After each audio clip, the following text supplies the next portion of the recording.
Good morning, fellow gardeners and lovers of vegetables in general. Welcome back to the Green Garden Guy Show.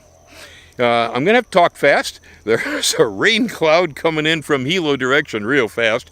I do believe I'm going to get soaked. But I was out here picking some green beans. Now, I only picked a few, as you can see here. Before I looked up, saw that rain cloud, and I said, you know, these are really nice green beans. The plants are beautiful. I should talk about this. All right. So, I get questions all the time from folks about, can I move my seed collection from the mainland when I come here? Yeah, you can do that, but if you're carrying it in on the airplane, there was a forum anyway. Things are changing fast, but there always has been a forum for agricultural and pet declarations and stuff like this, and that had seeds listed on it. Now, it didn't mean you couldn't bring them in, but if you checked the box, you were going to have them look at them, and so it'll slow you down at the airport. Regular commercial seed is legal here in Hawaii. I ship seed in here all the time. Perfectly legal. There's no problem with that at all.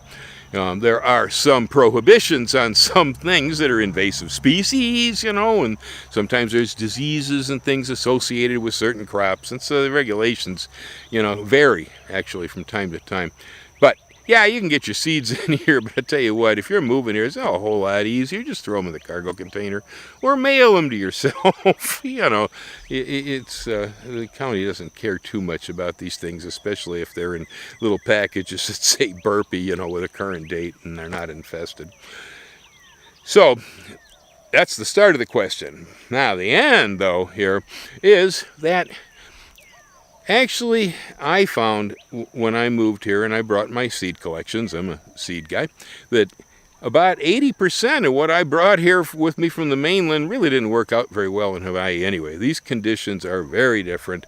It's a tropical island. It's not temperate. Almost all of the United States and the mainland body is temperate climates. There's a little bit of subtropical down there around the bottom ridge, but otherwise, almost none of you have the same climate we got here, and so the truth is most of the seeds you're using there don't work very well here. Sometimes they don't work at all.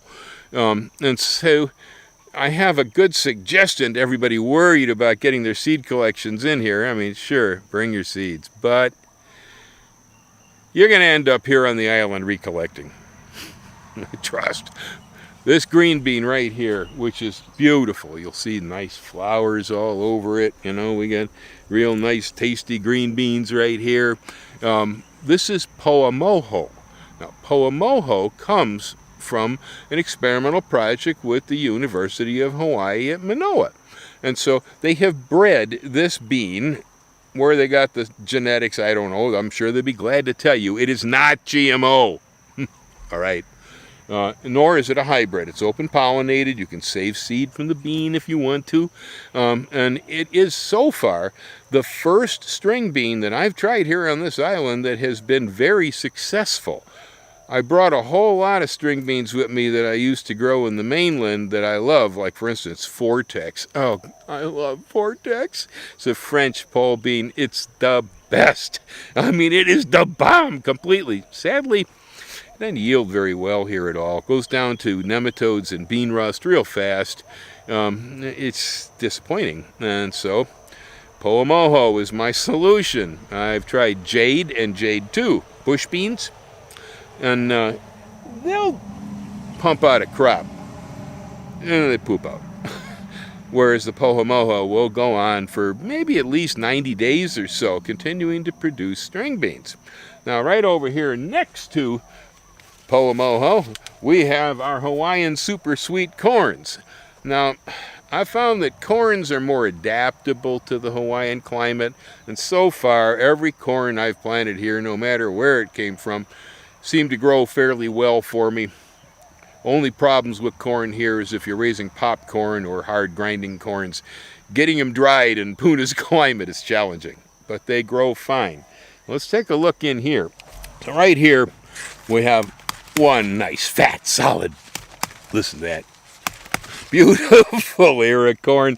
This is Hawaii Super Sweet number 11. It is a bicolor hybrid sweet corn. And man, we had this thing yesterday with mahi-mahi. Oh, was it good. There you go. Proof positive. She grew right on the stalk like that. Take this baby out of here. All right. Well, it's going to take a little more de-silking, but right here you can see is that not gorgeous? It's absolutely beautiful, but it's also extremely delicious. This is just fabulous sweet corn. This little beauty right here is the Hawaiian cocktail pepper. You see, she's loaded with little cheese peppers, or little pumpkin-shaped fruits, a couple inches in diameter. Very, very sweet. Easy to grow, fairly resistant to both nematodes and to the Chinese fruit flies here. This is a local heirloom variety. This one I've never seen in a seed package offhand. This one would be gotten hand to hand. I got my original seed from the farmer's market. Now, some of our mainland vegetables grow really well here. This guy right here is a Gabriella. It is a short day sweet onion. I have it in here competing with what we call Maui onions, which are Granix hybrids. I don't really think the onions that get the name of Hawaii tacked to them do any better around here than this variety.